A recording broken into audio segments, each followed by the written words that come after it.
ಇದೀಗ ಬಂದ ಸುದ್ದಿಯಂತೆ ಗವರ್ನರ್ ಶಿಫಾರಸು ಪತ್ರ ಕೇಂದ್ರ ಗೃಹ ಸಚಿವಾಲಯವನ್ನ ತಲುಪಿದೆ.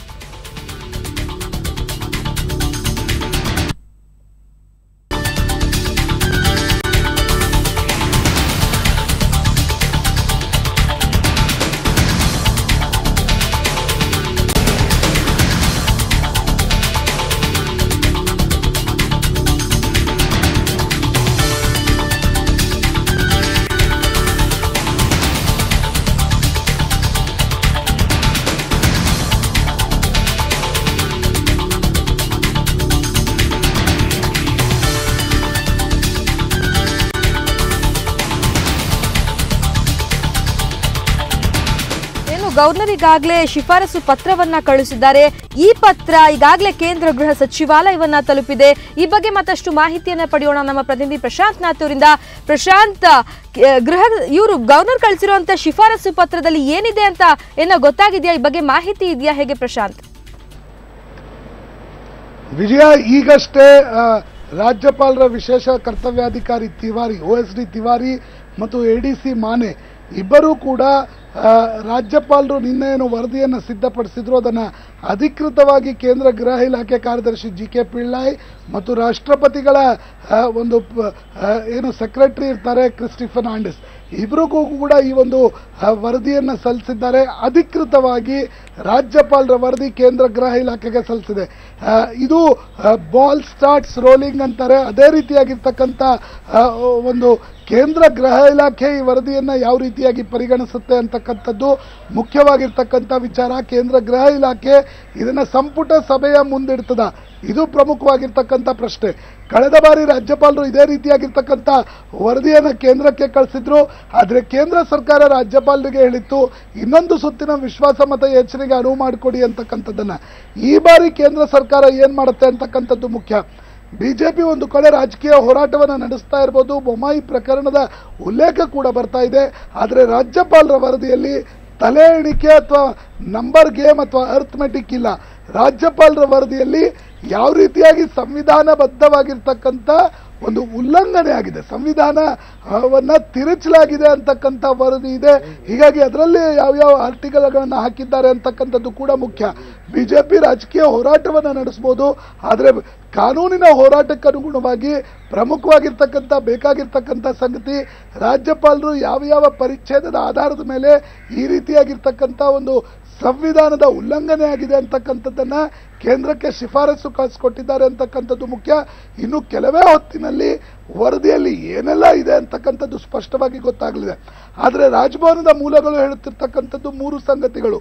ಒಂದು, ಸುಪ್ರೀಂ ಕೋರ್ಟ್ನ ಮೇ 13ರ ತೀರ್ಪು. ಮೇ 13ರ ತೀರ್ಪಿನಲ್ಲಿ ಕಡೆಯ 10 ಪುಟಗಳಲ್ಲಿ ಯಾವ ರೀತಿಯಾಗಿ ಮುಖ್ಯಮಂತ್ರಿಗಳು ಪಿಟಿಷನ್ ಸಲ್ಲಿಸಿದಾಗ ಸ್ಪೀಕರ್ ತರಾತುರಿಯಲ್ಲಿ ಈ ಕ್ರಮಗಳನ್ನು ತೆಗೆದುಕೊಳ್ತಾರೆ. ರಾಜ್ಯಪಾಲರ ಡೆಡ್ಲೈನ್ಗಿಂತ ಮುಂಚೆ ತಾವು ಡಿಸ್ಕ್ವಾಲಿಫೈ ಮಾಡಬೇಕು ಅಂತಕ್ಕಂಥ ಒಂದು ಆತುರದ ನಿರ್ಧಾರ ಸ್ಪೀಕರ್ದಾಗಿತ್ತು ಅಂತಕ್ಕಂಥದ್ದು ಸುಪ್ರೀಂ ಕೋರ್ಟ್ನ ತೀರ್ಪಿನಲ್ಲಿ ಹೇಳಿರ್ತಕ್ಕಂಥ ಪ್ರಮುಖವಾಗಿರ್ತಕ್ಕಂಥ ಅಂಶ. ಇದನ್ನ ರಾಜ್ಯಪಾಲರು ಉಲ್ಲೇಖಿಸಿದ್ದಾರೆ.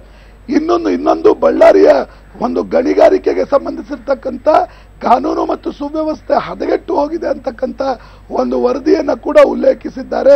ಜೊತೆಗೆ ರಾಜ್ಯದಲ್ಲಿ ಕಂಡು ಬಂದಿರತಕ್ಕಂಥ ಭ್ರಷ್ಟಾಚಾರದ ಪ್ರಕರಣಗಳು ಪ್ರಮುಖವಾಗಿರ್ತಕ್ಕಂಥ ಮುಖ್ಯಮಂತ್ರಿಗಳ ಮೇಲೆ ಮತ್ತು ಮಂತ್ರಿಗಳ ಮೇಲೆ ಏನು ಪ್ರಕರಣಗಳು ಬಂದಿದ್ವು ಇದರ ಬಗ್ಗೆ ಕೂಡ ರಾಜ್ಯಪಾಲರು ತಮ್ಮ ವರದಿಯಲ್ಲಿ ಸ್ಪಷ್ಟವಾಗಿ ಉಲ್ಲೇಖಿಸಿದ್ದಾರೆ. ವಿಜಯ, ಪ್ರಶಾಂತ್, ಒಂದ್ ಕಡೆ ಇದಾದ್ರೆ ಇನ್ನೊಂದ್ ಕಡೆ NDA ಈಗ ಸಭೆ ಸೇರುತ್ತೆ 11 ಗಂಟೆಗೆ.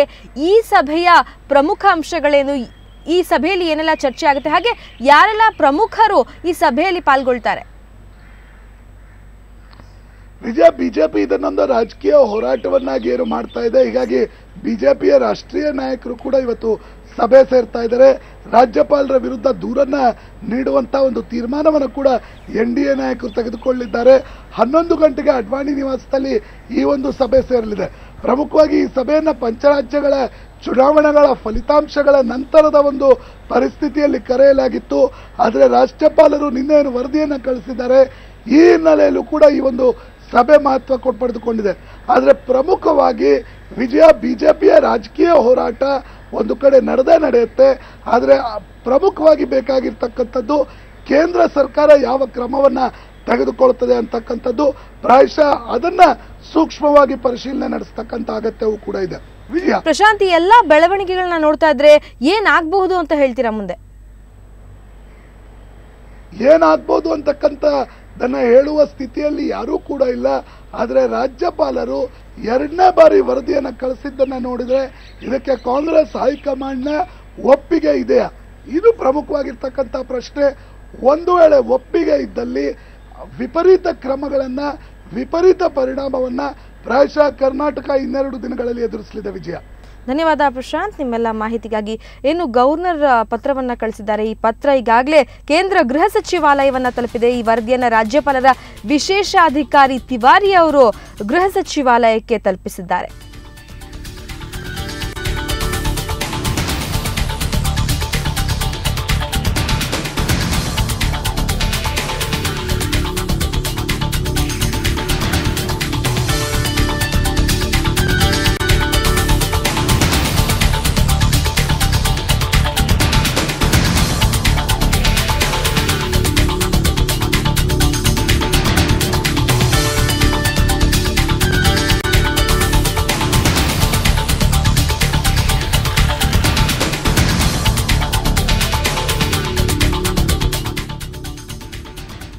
ಸಿಎಂ ನಿವಾಸದಲ್ಲಿ ಬಿಜೆಪಿಯ ಹಿರಿಯ ಮುಖಂಡರಾಗಿರ್ಬೋದು, ಶಾಸಕರು, ಸಚಿವರು ಎಲ್ಲರೂ ಸೇರಿದ್ರು. ಸಭೆ ಏನು ಆರಂಭ ಆಗಬೇಕಿತ್ತು. ಈ ಬಗ್ಗೆ ಮತ್ತಷ್ಟು ಮಾಹಿತಿಯನ್ನು ಪಡೆಯೋಣ ನಮ್ಮ ಪ್ರತಿನಿಧಿ ವೀರೇಂದ್ರ ಉಪ್ಪುಂದ ಅವರಿಂದ. ವೀರೇಂದ್ರ, ಸಿಎಂ ನಿವಾಸದಲ್ಲಿ ಇವಾಗಲೇ ಸಭೆ ಆರಂಭವಾಗಬೇಕಿತ್ತು, ಆರಂಭ ಆಗಿದ್ಯಾ? ಮತ್ತಷ್ಟು ಸಂಖ್ಯೆಯಲ್ಲಿ ಶಾಸಕರು, ಸಂಸದರು ಸೇರಿದ್ದಾರಾ? ಏನೆಲ್ಲ ನಡೀತಾ ಇದೆ ಈಗ? ವಿಜಯ, ಅಧಿಕೃತವಾಗಿ ಸಭೆ ಆರಂಭ ಆಗಿಲ್ಲ. ಆದರೆ ಈಗಾಗಲೇ ಸಾಕಷ್ಟು ಸಂಖ್ಯೆಯಲ್ಲಿ ಶಾಸಕರು, ಸಚಿವರು, ಹಿರಿಯ ಮುಖಂಡರು ಬಂದಿದ್ದಾರೆ. ಅವರವರ ವ್ಯಾಪ್ತಿಯಲ್ಲಿ ಈಗಾಗಲೇ ಒಂದು ಚರ್ಚೆಯನ್ನು ಆರಂಭಿಸಿದ್ದಾರೆ. ಮುಂದಿನ ನಡೆ ಏನಾಗಿರಬೇಕು, ಯಾವ್ಯಾವ ರೀತಿಯ ಹಾದಿಗಳಿವೆ, ಏನೇನೆಲ್ಲ ಹಾದಿಯನ್ನ ಬಿಜೆಪಿ ಕಂಡುಕೊಳ್ಬಹುದು. ಈಗಾಗಲೇ ಮುಖ್ಯಮಂತ್ರಿ ಯಡಿಯೂರಪ್ಪನವರು ಹೇಳಿದ್ರು, ಹಾಗೆ ಧನಂಜಯ ಕುಮಾರ್ ಕೂಡ ಹೇಳಿದ್ರು, ಬಿಜೆಪಿ ವಕ್ತಾರ CT ರವಿ ಅವರು ಕೂಡ ಹೇಳಿದ್ರು. 3 ನಿಟ್ಟಿನಲ್ಲಿ ನಾವು ಹೋರಾಟವನ್ನು ನಡೆಸುವರಿದ್ದೇವೆ. ಅದು ಮೊದಲನೇದಾಗಿ ಜನಾಂದೋಲನ, 2ನೇದು ಕಾನೂನಾತ್ಮಕ ಹೋರಾಟ, 3ನೇದಾಗಿ ರಾಜಕೀಯ ಹೋರಾಟ. ಈ 3ನ್ನು ಕೂಡ ನಾವು ಮುಕ್ತವಾಗಿ ತೆರೆದಿಟ್ಕೊಂಡಿದ್ದೇವೆ. ಆದರೆ ಇವತ್ತು ಅಲ್ಲಿ ಕೇಂದ್ರ ಸರ್ಕಾರ ಯಾವ ನಿರ್ಧಾರವನ್ನು ತೆಗೆದುಕೊಳ್ಳುತ್ತೆ ಅಲ್ಲಿವರೆಗೂ ಕೂಡ ನಾವು ಕಾದು ನೋಡ್ತೇವೆ, ನೋಡುವ ತಂತ್ರಕ್ಕೆ ಮೊರೆ ಹೋಗ್ತೇವೆ. ಕೇಂದ್ರ ಸರ್ಕಾರ ತೆಗೆದುಕೊಳ್ಳುವ ನಿರ್ಧಾರದ ಆಧಾರದ ಮೇಲೆ ನಾವು ಮುಂದಿನ ಹೆಜ್ಜೆಯನ್ನು ನೀಡ್ತೇವೆ ಅನ್ನುವಂಥದ್ದು. ಆದರೆ ಕೇಂದ್ರ ಸರ್ಕಾರ ಯಾವುದೇ ನಿರ್ಧಾರವನ್ನು ತೆಗೆದುಕೊಂಡ್ರೂ ಕೂಡ ಅದು ಪ್ಲಸ್ ಆಗಿರ್ಬೋದು, ಮೈನಸ್ ಆಗಿರ್ಬೋದು. ಪ್ಲಸ್ ಆದರೆ ಯಾವ ಹಾದಿಯಲ್ಲಿ ಹೋಗಬೇಕು, ಮೈನಸ್ ಆದರೆ ಯಾವ ಹಾದಿಯಲ್ಲಿ ಹೋಗಬೇಕು ಅನ್ನುವ ನಿಟ್ಟಿನಲ್ಲಿ ಸುದೀರ್ಘವಾದಂತಹ ಚರ್ಚೆ ನಡೀಲಿಕ್ಕಿದೆ. CT ರವಿ ಅವರು ಹೇಳಿದ್ದಾರೆ, ನಾವು ರಾಜಭವನದ ಎದುರುಗಡೆ ಪ್ರೊಟೆಸ್ಟ್ ಮಾಡ್ತೀವಿ ಅಂತ ಹೇಳಿದ್ದೀವಿ, ಅದು ಕಡಾಖಂಡಿತವಾಗಿ ಮಾಡೇ ಮಾಡ್ತೀವಿ. ರಾಜ್ಯಪಾಲರು ಇದೀ ಅಮೀನ್ ಅಥವಾ ಸದ್ದಾಂ ಹುಸೇನ್ ರೀತಿ ಸರ್ವಾಧಿಕಾರಿ ಧೋರಣೆಯನ್ನು ಮಾಡಿಕೊಡುದು, ಪ್ರಜಾಪ್ರಭುತ್ವದ ಕಗ್ಗೊಲೆಗೆ ಮುಂದಾಗಬಾರ್ದು, ಯಾವುದೇ ರೀತಿಯಲ್ಲೂ ಕೂಡ ಅಭಿವ್ಯಕ್ತಿ ಸ್ವಾತಂತ್ರ್ಯಕ್ಕೆ ಹೊಡೆತವನ್ನು ಕೊಡಬಾರ್ದು, ಪ್ರತಿಭಟನೆ ಮಾಡೋದು ನಮ್ಮ ಹಕ್ಕು, ನಾವು ಮಾಡಿಯೇ ತೀರ್ತೇವೆ ಅನ್ನುವಂಥ ಮಾತನ್ನು ಹೇಳಿದ್ದಾರೆ. ಅಂದರೆ 12 ಗಂಟೆಗೆ ಶಾಸಕಾಂಗ ಪಕ್ಷದ ಸಭೆ ನಡೆಯುತ್ತೆ, ಅದಾದ ನಂತರ ರಾಜಭವನದ ಎದುರು ಪ್ರೊಟೆಸ್ಟನ್ನು ಮಾಡ್ತಾರೆ, ಅದಾದ ನಂತರ ಸಚಿವ ಸಂಪುಟ ಸಭೆ ನಡೆಯುತ್ತೆ. ಹಾಗೆ ಬಿಜೆಪಿಯ ಶಾಸಕರು, ಸಂಸದರೆಲ್ಲರೂ ಕೂಡ ದೆಹಲಿಗೆ ಹೋಗುವಂತ ನಿರ್ಧಾರ. ಈಗ ಏನು NDA ಮುಖಂಡರು ಸಭೆಯನ್ನು ಸೇರ್ತಾ ಇದ್ದಾರೆ ದೆಹಲಿಯಲ್ಲಿ, ಆ ಸಭೆಯಲ್ಲಿ ನಿರ್ಧಾರವಾಗುತ್ತೆ ಅನ್ನುವಂತಹ ಮಾಹಿತಿ ಕೂಡ ಲಭ್ಯ ಆಗಿದೆ. ವಿಜಯ, ಈಗ ಹೊಸದಾಗಿ ಯಾರೆಲ್ಲ ಸೇರ್ಪಡೆ ಆಗಿದ್ದಾರೆ? ಮತ್ತಷ್ಟು ಸಂಖ್ಯೆಯಲ್ಲಿ ಮುಖಂಡರು ಬಂದಿದ್ದಾರಾ? ಇವಾಗ ಯಾರೆಲ್ಲರೂ ಬಂದಿದ್ದಾರೆ ವೀರೇಂದ್ರ? ಹೌದು ವಿಜಯ, ಈಗಷ್ಟೇ ಮುಖ್ಯಮಂತ್ರಿಗಳ ಹಿಂದೆ ಮುಖ್ಯಮಂತ್ರಿಗಳ ಕಾನೂನು ಸಲಹೆಗಾರರಾಗಿದ್ದವರು ಈಗ KSIIDC ಅಧ್ಯಕ್ಷರಾಗಿರುವಂತಹ ದಿವಾಕರ್ ಅವರು ಆಗಮಿಸಿದ್ದಾರೆ. ಅವರು ಕೂಡ ಕಾನೂನು ಪಂಡಿತರು, ಅವರ ಜೊತೆ ಕೂಡ ಸಮಾಲೋಚನೆ ನಡೀತಾ ಇದೆ. ಹಾಗೆ ಕೆಲವು ಸಚಿವರು ಕೂಡ ಆಗಮಿಸಿದ್ರು. ಜಗದೀಶ್ ಶೆಟ್ಟರ್ ಅವರು ಒಳಗೆ ಹೋಗಿದ್ದಾರೆ. ಅದ್ರ ಜೊತೆಗೆ ಮಾಜಿ ಸಚಿವ ಹರ್ತಾಳ್ ಹಾಲಪ್ಪನವರು ಕೂಡ ಈಗ ಆಗಮಿಸಿ ಸಭೆಯನ್ನು ಸೇರ್ಕೊಂಡಿದ್ದಾರೆ. ಅಂದ್ರೆ ಅಧಿಕೃತವಾಗಿ ಸಭೆ ಇನ್ನು ಕೆಲವೇ ಕ್ಷಣಗಳಲ್ಲಿ ಆರಂಭ ಆಗಲಿಕ್ಕಿದೆ. ಆದರೆ ಪ್ರಮುಖ ಮುಖಂಡರೆಲ್ಲರೂ ಕೂಡ ಸೇರಿಕೊಂಡು ಮುಂದಿನ ಹಾದಿಯ ಬಗ್ಗೆ ತಮ್ಮದೇ ಆದ ವ್ಯಾಪ್ತಿಯಲ್ಲಿ ಚರ್ಚೆಯನ್ನು ನಡೆಸ್ತಾ ಇದ್ದಾರೆ. ಬಹುತೇಕ ಶಾಸಕಾಂಗ ಪಕ್ಷದ ಸಭೆಯಲ್ಲಿ ಈ ಎಲ್ಲದರ ಕುರಿತು ಅಂತಿಮವಾದಂತಹ ನಿರ್ಧಾರವನ್ನ ರೂಪುಗೊಳ್ಳುವಂತಹ ಸಾಧ್ಯತೆ ದಟ್ಟವಾಗಿದೆ. ವಿಜಯ, ಧನ್ಯವಾದ ವೀರೇಂದ್ರ ನಿಮ್ಮೆಲ್ಲ ಮಾಹಿತಿಗಾಗಿ. ಈಗ ಮತ್ತಷ್ಟು ಮಾಹಿತಿಯನ್ನು ಪಡೆಯೋಣ. ಇವತ್ತು ಮುಂಜಾನೆಯಿಂದ ಏನೆಲ್ಲ ಬೆಳವಣಿಗೆ ಆಗಿದೆ ಈ ಬಗ್ಗೆ ಮತ್ತಷ್ಟು ಮಾಹಿತಿಯನ್ನು ಪಡೆಯೋಣ ನಮ್ಮ ಪ್ರತಿನಿಧಿ ಜಯಪ್ರಕಾಶ್ ಶೆಟ್ಟಿ ಅವರಿಂದ. ಜಯಪ್ರಕಾಶ್, ಇವಾಗಲೇ ಮುಂಜಾನೆಯಿಂದ ಬಿಜೆಪಿಯಲ್ಲಿ ಸಾಕಷ್ಟು ರಾಜಕೀಯ ಬೆಳವಣಿಗೆಗಳಾಗಿದೆ. ಇದೆಲ್ಲ ನೋಡಿದ್ರೆ ಮುಂದೆ ಏನಾಗಬಹುದು ಅಂತ ಬಹಳ ವಿಶೇಷವಾಗಿ ಹೇಳಬೇಕು ಅಂತಂದ್ರೆ, ರಾಜ್ಯಪಾಲರು ನಿನ್ನೆ ಅಮಾನತಿನಲ್ಲಿ ಇಡಬೇಕು ಅಂತ ಹೇಳಿ ಒಂದು ವರದಿಯನ್ನು ಕಳಿಸಿದ್ದಾರೆ ಅಂತ ಹೇಳಲಾಗ್ತಾ ಇದೆ. ಆ ವರದಿಯಲ್ಲಿ ಯಾವ ಉಲ್ಲೇಖವನ್ನ ಮಾಡಲಾಗಿದೆ ಅನ್ನೋದು ಬಹಳ ಮುಖ್ಯ. ಯಾವ ಕಾರಣಕ್ಕಾಗಿ ಸರ್ಕಾರವನ್ನ ಅಮಾನತಿನಲ್ಲಿಡಬೇಕು ಅನ್ನುವಂಥ ವಿಧಾನಸಭೆಯನ್ನು ಅಮಾನತಿನಲ್ಲಿಡಬೇಕು ಅಂತ ರಾಜ್ಯಪಾಲರು ಪತ್ರವನ್ನು ರಾಷ್ಟ್ರಪತಿಗಳಿಗೆ ಕಳಿಸಿದ್ದಾರೆ ಅನ್ನೋದು ಬಹಳ ಮುಖ್ಯವಾಗುತ್ತೆ. ಇಲ್ಲಿ ಬಹಳ ಮುಖ್ಯವಾಗಿ ಕಂಡು ಬರುವಂತದ್ದು ಸುಪ್ರೀಂ ಕೋರ್ಟ್ 16 ಶಾಸಕರ ಬಗ್ಗೆ ಏನೊಂದು ತೀರ್ಪು ನೀಡಿತ್ತು, ಅದು ಸ್ಪೀಕರ್ ಅವರನ್ನ ಅನರ್ಹಗೊಳಿಸಿದ್ರು ನಿಜ. ಆದ್ರೆ ಸುಪ್ರೀಂ ಕೋರ್ಟ್ ಒಂದು ಆದೇಶ ಕೊನೆಯ ಜಡ್ಜ್ಮೆಂಟ್ ಕೊಡುವಾಗ ಒಂದು ಮಾತನ್ನ ಹೇಳಿತ್ತು, ಸ್ಪೀಕರ್ ಅವರು ಸಂವಿಧಾನಕ್ಕೆ ವಿರೋಧವಾಗಿ ನಡ್ಕೊಂಡಿದ್ದಾರೆ. ಹಾಗೇನೆ ಮುಖ್ಯಮಂತ್ರಿಗಳ ಒಂದು ವೇಳಾಪಟ್ಟಿ ಏನಿತ್ತು, ಮುಖ್ಯಮಂತ್ರಿಗಳು ಏನೆಲ್ಲ ಹೇಳ್ತಾ ಇದ್ರು ಅದನ್ನು ಮಾತ್ರ ಅವರು ಕೇಳ್ತಾ ಇದ್ರು. ಸೊ ಹಾಗಾಗಿ ಅವರೊಂದು ಸಂವಿಧಾನವನ್ನು ಎತ್ತಿ ಹಿಡಿಯುವಂತ ಕೆಲಸ ಮಾಡ್ಲಿಲ್ಲ ಅನ್ನುವಂತ ಕಾರಣ. ಸೊ ಹಾಗೇನೆ ಎರಡನೇದಾಗಿ 7 ತಿಂಗಳ ಹಿಂದೆ 16 ಶಾಸಕರು ಏನು ಸರ್ಕಾರಕ್ಕೆ ವಿರುದ್ಧವಾಗಿ ಒಂದು ಪತ್ರವನ್ನ ಕೊಟ್ಟಿದ್ರು. ಈಗ ಅವರು ಅರ್ಹರು ಅಂತ ಆಗುವಾಗ ಮತ್ತೆ ಸರ್ಕಾರದ ಪರವಾಗಿ ಅಂದ್ರೆ ಯಡಿಯೂರಪ್ಪನವರ ಪರವಾಗಿ ಅವರು ಪತ್ರವನ್ನ ಕೊಡ್ಲಿಕ್ಕೆ ಬರ್ತಾ ಇದ್ದಾರೆ. ಸೊ ಇಲ್ಲಿ ಕೂಡ ಅವರ ಮೇಲೆ ಒತ್ತಡಗಳನ್ನೇ ಹೇರಿರಬಹುದು, ಬಹುಶಃ 11 ಶಾಸಕರ ಮೇಲೆ ಅಧಿಕಾರದ ದುರುಪಯೋಗವಾಗಿರಬಹುದು. ಈ ಎಲ್ಲ ಕೆಲವು ಸೂಕ್ಷ್ಮ ಸಂವಿಧಾನದ ಕಾನೂನಿನ ಕೆಲವು ಚೌಕಟ್ಟಿನಲ್ಲಿ ಸೂಕ್ಷ್ಮ ವಿಷಯಗಳನ್ನ ಎತ್ತಿ ಹಿಡಿದಿರುವಂತ ರಾಜ್ಯಪಾಲರು ಅವುಗಳನ್ನ ಬಹಳ ಸಮಗ್ರವಾಗಿ ಅಧ್ಯಯನ ನಡೆಸಿ, ಅಂದ್ರೆ ಸುಪ್ರೀಂ ಕೋರ್ಟ್ನ ಆದೇಶವನ್ನ ಸಮಗ್ರವಾಗಿ ಅಧ್ಯಯನ ನಡೆಸಿ ಯಾಕೆ ಸರ್ಕಾರವನ್ನ ಅಥವಾ ವಿಧಾನಸಭೆಯನ್ನ ಅಮಾನತಿನಲ್ಲಿ ಇಡಬೇಕು ಅನ್ನುವಂತ ವಿಚಾರವನ್ನ ಬಹಳ ಮುಖ್ಯವಾಗಿ ವರದಿಯಲ್ಲಿ ಕಳಿಸಿದ್ದಾರೆ. ಸೊ ಇದಕ್ಕೆ ವಿರುದ್ಧವಾಗಿ ಯಾವ ರೀತಿಯ ಕಾರ್ಯತಂತ್ರ ರೂಪಿಸಬೇಕು ಅನ್ನುವಂಥದ್ದು. ಸೊ ಇವತ್ತು ಶಾಸಕಾಂಗ ಪಕ್ಷದ ಸಭೆ ಇದೆ, ಬಿಜೆಪಿ ಶಾಸಕಾಂಗ ಪಕ್ಷದ ಸಭೆ 12 ಗಂಟೆಯಿಂದ 3 ಗಂಟೆಗಳ ಕಾಲ ಖಾಸಗಿ ಹೋಟೆಲ್ನಲ್ಲಿ ನಡೆಯಲಿದೆ. ಈ ಸಂದರ್ಭದಲ್ಲಿ ರಾಜ್ಯಪಾಲರನ್ನ ವಾಪಸ್ ಕಳುಹಿಸುವ ಬಗ್ಗೆ ಒಂದು ವಾಪಸ್ ಕರೆಯಿಸಿಕೊಳ್ಳುವ ಬಗ್ಗೆ ಒಂದು ತೀರ್ಮಾನವನ್ನ ಕೈಗೊಂಡು ಅದನ್ನ ರಾಷ್ಟ್ರಪತಿಗಳಿಗೆ ಪ್ರಧಾನಿಗಳಿಗೆ ಸಲ್ಲಿಸುವ ಬಗ್ಗೆ ಕೂಡ ಇವತ್ತು ಚಿಂತನೆ ನಡೆಯುತ್ತೆ.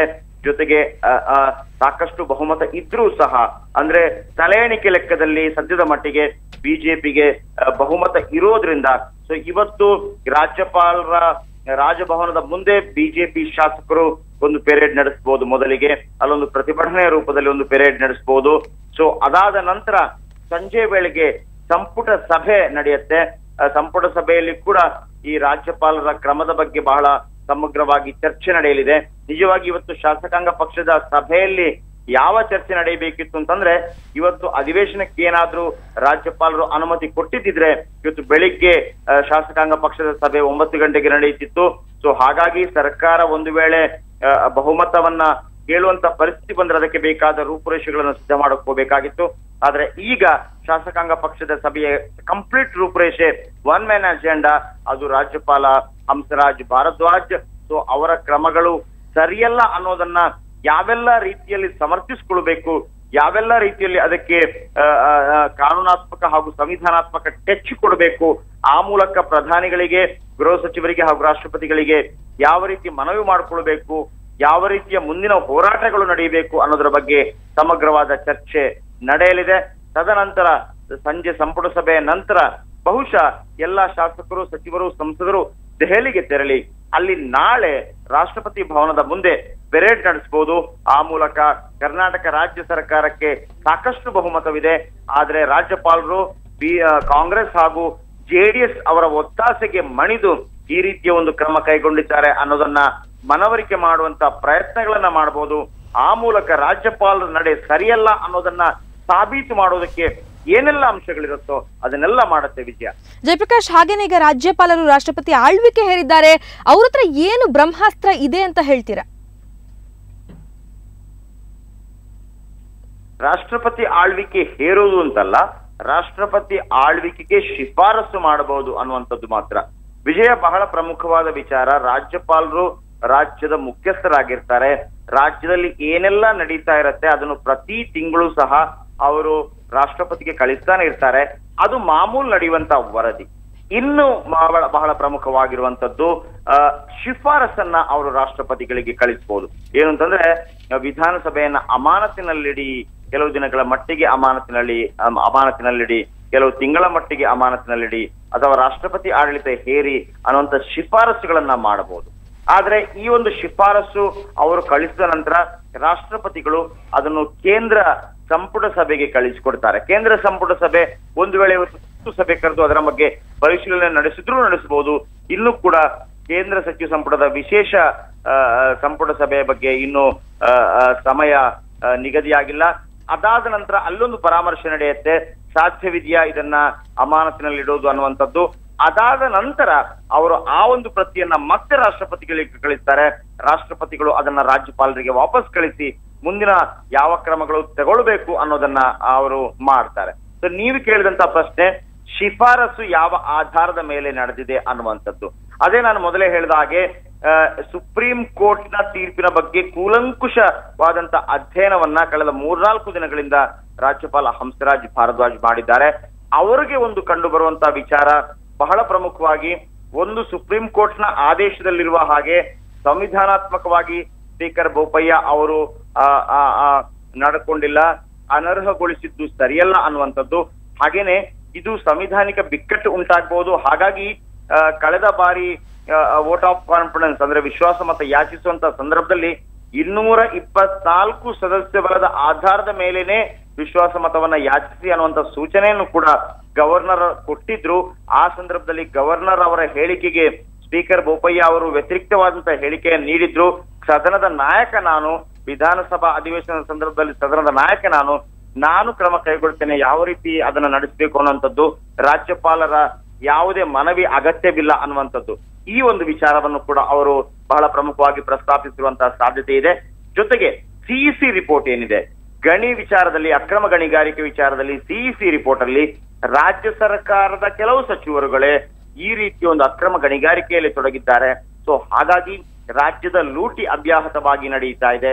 ಸೊ ಹೀಗಿದ್ರೆ ಇದು ಪ್ರಜಾಪ್ರಭುತ್ವಕ್ಕೆ ಕಳಂಕ ಅನ್ನುವಂತ ವಿಚಾರ ಸಿಇಸಿ ರಿಪೋರ್ಟ್ ಅಲ್ಲಿ ಏನಿದೆ ಅದನ್ನು ಕೂಡ 3 ಪ್ರಮುಖ ವಿಷಯಗಳನ್ನ, ಒಂದು ಸುಪ್ರೀಂ ಕೋರ್ಟ್ ಆದೇಶ, 16 ಶಾಸಕರ ಬಗ್ಗೆ ಸುಪ್ರೀಂ ಕೋರ್ಟ್ ಆದೇಶ ಏನು ಕೊಟ್ಟಿದೆ ಅದರಲ್ಲಿ ಸ್ಪೀಕರ್ ಬೋಪಯ್ಯ ಅವರು ನಡೆದುಕೊಂಡ ರೀತಿ ಸರಿಯಲ್ಲ ಅನ್ನುವಂಥದ್ದು, ಸಿಎಂ ಒತ್ತಾಸೆ ಮೇರೆಗೆ ಅವರು ಕೆಲವು ಕ್ರಮಗಳನ್ನು ಕೈಗೊಂಡಿದ್ದಾರೆ ಅನ್ನುವಂಥದ್ದು. ಎರಡನೇದ್ದು, 7 ತಿಂಗಳ ಹಿಂದೆ ವಿಶ್ವಾಸ ಮತದ ಸಂದರ್ಭದಲ್ಲಿ ಈ 16 ಶಾಸಕರು ತಮಗೆ ನಾಯಕತ್ವದ ವಿರುದ್ಧ ಒಲವಿಲ್ಲ ಅಂತ ಹೇಳುವಾಗ, ವಿಶ್ವಾಸ ಮತ ಯಾಚಿಸುವಾಗ 224 ಸದಸ್ಯ ಬಲದ ಆಧಾರದ ಮೇಲೆಯೇ ತಗೊಳ್ಳಿ ವಿಶ್ವಾಸ ಮತ ಅನ್ನುವಂತ ಮನವಿಯನ್ನ ರಾಜ್ಯಪಾಲರು ಸ್ಪೀಕರ್ ಬೋಪಯ್ಯ ಅವರಿಗೆ ಪತ್ರ ಮುಖೇನ ಏನ್ ತಿಳಿಸಿದ್ರು. ಆದ್ರೆ ಅದಕ್ಕೆ ಅವರು ಸಕಾರಾತ್ಮಕವಾಗಿ ಸ್ಪಂದಿಸಿರಲಿಲ್ಲ. ಮೂರನೇ ಬಹಳ ಪ್ರಮುಖವಾದಂಥದ್ದು, ಸುಪ್ರೀಂ ಕೋರ್ಟ್ಗೆ ಸಿಇಸಿ ವರದಿಯನ್ನ ಸಲ್ಲಿಸಲ್ಪಟ್ಟಿದೆ. ಅದು ಲೋಕಾಯುಕ್ತ ವರದಿ ಆಧರಿಸಿ ಮತ್ತು ಗಡಿ ಸರ್ವೇಕ್ಷಣಾ ಸಮಿತಿ ಅಲ್ಲಿ ಸಮೀಕ್ಷೆ ನಡೆಸಿದ ನಂತರ ಒಂದು ಸಿಇಸಿ ವರದಿಯನ್ನು ಸಲ್ಲಿಕೆಯಾಗಿತ್ತು. ಅದರಲ್ಲೂ ಕೂಡ ರಾಜ್ಯ ಸರ್ಕಾರದ ವಿರುದ್ಧ ಚೀಮಾರಿ ಇತ್ತು. ಸೊ ಹಾಗಾಗಿ ಈ 3 ಅಂಶಗಳನ್ನಿಟ್ಟು ಈ ಸರ್ಕಾರ, ಬಿಜೆಪಿ ರಾಜ್ಯ ಸರ್ಕಾರ ಇಲ್ಲಿರೋದಕ್ಕೆ ಯೋಗ್ಯವಲ್ಲ, ಸೊ ಹಾಗಾಗಿ ಅದನ್ನು ಅಮಾನತಿನಲ್ಲಿಡಿ ಅನ್ನುವಂತ ಒಂದು ಶಿಫಾರಸನ್ನ ರಾಷ್ಟ್ರಪತಿಗಳು ಮಾಡಿರ್ಬೋದು. ಸೊ ಆ ಶಿಫಾರಸ್ಸಿನ ಸರಿಯಾಗಿ ಶಿಫಾರಸಲ್ಲಿ ಏನಿದೆ ಅನ್ನೋದು ಇನ್ನೂ ಕೂಡ ಅಧಿಕೃತವಾಗಿ ದೃಢಪಟ್ಟಿಲ್ಲ. ಇದೆಲ್ಲವೂ ಕೂಡ ಗುಮಾನಿಗಳು, ಈ ರೀತಿ ಸಾಧ್ಯ ಇರಬಹುದು ಅನ್ನುವಂಥದ್ದು. ಆದ್ರೆ ರಾಷ್ಟ್ರಪತಿಗಳು ಅದನ್ನು ಸಂಪುಟಕ್ಕೆ ಕಳಿಸಿದ ನಂತರ ಕೇಂದ್ರ ಸಂಪುಟ ಯಾವ ಕ್ರಮ ಕೈಗೊಳ್ಳುತ್ತೆ, ಅದರ ಬಗ್ಗೆ ಯಾವ ರೀತಿ ಒಂದು ನಿಲುವನ್ನ ತಾಳುತ್ತೆ, ತದನಂತರ ರಾಷ್ಟ್ರಪತಿಯವರು ರಾಜ್ಯಪಾಲರಿಗೆ ಯಾವ ಒಂದು ಸಂದೇಶವನ್ನು ಕೊಡ್ತಾರೆ, ಇವನ್ನೆಲ್ಲ ಗಮನಿಸಬೇಕಾಗಿದೆ. ವಿಜಯ. ಓಕೆ ಜಯಪ್ರಕಾಶ್, ಹಾಗೇನೆ ನವದೆಹಲಿಯಲ್ಲಿ 4 ದಿನಗಳ ಕಾಲ ಏನ್ ಬೀಡು ಬಿಟ್ಟಿದ್ರು ಗವರ್ನರು, ಸರ್ಕಾರಕ್ಕೆ ಅಲ್ಲೇ ಚೆಕ್ ಕೊಡಕ್ಕೆ ನಿರ್ಧಾರ ಮಾಡ್ದಂಗಿಲ್ವಾ, ಏನಂತೀರಾ? ಸಾಧಾರಣವಾಗಿ ಗವರ್ನರ್ಗಳ ಕೆಲಸವೇ ಅದಾಗಿರ್ತದೆ. ಯಾವುದೇ ಸಂದರ್ಭದಲ್ಲಿ ಸಂವಿಧಾನವನ್ನ ಎತ್ತಿ ಹಿಡಿಯುವಂತ, ಅಂದ್ರೆ ಈಗ ನಮಗೆ ಕಾಮನ್ ಆಗಿ ನೋಡುವಾಗ ಆಪರೇಷನ್ ಕಮಲದ ವಿಚಾರ ಇರ್ಬೋದು ಅಥವಾ ಸಂಖ್ಯಾಬಲಗಳಿರ್ಬೋದು, ನಾವು ಇದನ್ನು ಮಾತ್ರ ಗಮನಿಸ್ತೇವೆ, ತಾಂತ್ರಿಕವಾಗಿ ಅವರಿಗೆ ಸಂಖ್ಯಾಬಲ ಇದೆಯೋ ಇಲ್ವೋ ಅನ್ನುವಂಥದ್ದು. ಆದ್ರೆ ರಾಜ್ಯಪಾಲರ ಒಂದು ಕೆಲಸವಾಗಿರ್ತದೆ ಸಂವಿಧಾನವನ್ನ ಎತ್ತಿ ಹಿಡಿಯುವಂಥದ್ದು. ಸಂವಿಧಾನ ಅಂತಂದ್ರೆ ಅದು ಇಡೀ ದೇಶದ ಜನತೆಗಿರುವಂತಹ ಕಾನೂನು. ಅದರ ಪಾಲಿಕೆಯಲ್ಲಿ ಎಲ್ಲಾದ್ರೂ ಲೋಪದೋಷಗಳಾಗಿದೆಯೇ, ಅದರ ಪಾಲಿಕೆಯಲ್ಲಿ ಸಂವಿಧಾನಬದ್ಧ ಸಂವಿಧಾನವನ್ನ ಪಾಲಿಸುವಲ್ಲಿ ಎಲ್ಲಾದ್ರೂ ಎಡವುತ್ತಾ ಇದ್ದಾರಾ, ಪ್ರೆಸರೈಸೇಷನ್ ಏನಾಗ್ತಾ ಇದೆಯಾ, ಇವೆಲ್ಲವನ್ನು ಕೂಡ ಅವರು ಗಮನಿಸ್ತಾರೆ. ಅದನ್ನು ಗಮನಿಸಿದ ನಂತರವೇ ದೆಹಲಿಯಲ್ಲಿ ಸಹ ಅವರು ಇಂತಹ ಇದೇ ರೀತಿ ಪ್ರಧಾನಿಗಳನ್ನ, ಚಿದಂಬರಂ ಅವರನ್ನ ಭೇಟಿ ಮಾಡಿ, ಕೆಲವು ಸಚಿವರನ್ನ ಭೇಟಿ ಮಾಡಿ, ಕಾನೂನು ತಜ್ಞರನ್ನ ಭೇಟಿ ಮಾಡಿ ಅದರ ಬಗ್ಗೆ ಪರಿಶೀಲನೆ ಕೂಡ ನಡೆಸಿದ್ದಾರೆ. ಜೊತೆಗೆ ಅವರು ಸೆಂಟ್ರಲ್ ನಲ್ಲಿ ಕಾನೂನು ಸಚಿವರಾಗಿ ಕೂಡ ಕೆಲಸ ಮಾಡಿದವರು. ಈಗ ಕೇಂದ್ರದಿಂದ ನಿಯೋಜಿತಗೊಳ್ಳುವಂತಹ ಯಾವುದೇ ರಾಜ್ಯಪಾಲರಿರ್ಲಿ, ಅವರಿಗೆ ಒಂದು ರೀತಿಯ ಅಕ್ಕರೆ ತಮ್ಮ ಪಕ್ಷದ ಬಗ್ಗೆ ಇದ್ದೇ ಇರ್ತದೆ. ಅದನ್ನು ರಾಜ್ಯಪಾಲರು ಕೂಡ ಈ ಹಿಂದೆ ಓಪನ್ ಆಗಿ ಹೇಳ್ಕೊಂಡಿದ್ದಾರೆ ಸಹ. ಆದ್ರೆ ರಾಜ್ಯಪಾಲರಾದವರು ನಿಜವಾಗಿ ಅವರೊಂದು ಪಕ್ಷಪಾತಿ ಧೋರಣೆ ಅನುಸರಿಸಬಾರದು, ನಿಷ್ಪಕ್ಷಪಾತವಾಗಿರ್ಬೇಕು. ಅವರ ಮನಸ್ಸು ಕೇವಲ ಸಂವಿಧಾನಬದ್ಧವಾಗಿ ಸರ್ಕಾರ ನಡೀತಾ ಇದೆಯಾ ಇಲ್ವಾ ಅನ್ನೋದನ್ನ ನೋಡೋದಾಗಿರುತ್ತೆ. ಒಂದು ವೇಳೆ ಸಂವಿಧಾನಬದ್ಧವಾಗಿ ಅವರು ಕೆಲಸವನ್ನ ಮಾಡಿದ್ರೆ ಖಂಡಿತವಾಗ್ಲೂ ಅದಕ್ಕೆ ಯಾವುದೇ ಆಕ್ಷೇಪಣೆಗಳು ಉಂಟಾಗುವುದಿಲ್ಲ. ಆದ್ರೆ ಕೇವಲ ಒಂದು ಪಕ್ಷಕ್ಕೆ ಬೇಕಾಗಿ ತಮ್ಮ ಒಂದು ಮಾತ್ರ ಪಕ್ಷಗಳೇನಿರುತ್ತೆ ಆ ಪಕ್ಷದ ಬಗೆಗಿನ ಒಲವನ್ನು ಹೊಂದಿ ಯಾವುದಾದ್ರೂ ರೀತಿಯಲ್ಲಿ ಸರ್ಕಾರವನ್ನ ಮುಜುಗರಕ್ಕೀಡು ಮಾಡಿದ್ರೆ ಮತ್ತೊಮ್ಮೆ ಆ ಸರ್ಕಾರ ಕೂಡ ಜನರ ಮುಂದೆ ಹೋಗ್ಬೇಕಾಗತ್ತೆ. ಜನ ಕೊನೆಗೆ ಪ್ರಜಾಪ್ರಭುತ್ವ ವ್ಯವಸ್ಥೆಯಲ್ಲಿ ತೀರ್ಮಾನವನ್ನು ಕೊಡುವನಾಗಿರ್ತಾನೆ. ವಿಜಯ, ಧನ್ಯವಾದ ಅಜಯ್ ಪ್ರಕಾಶ್ ನಿಮ್ಮೆಲ್ಲ ಮಾಹಿತಿಗಾಗಿ.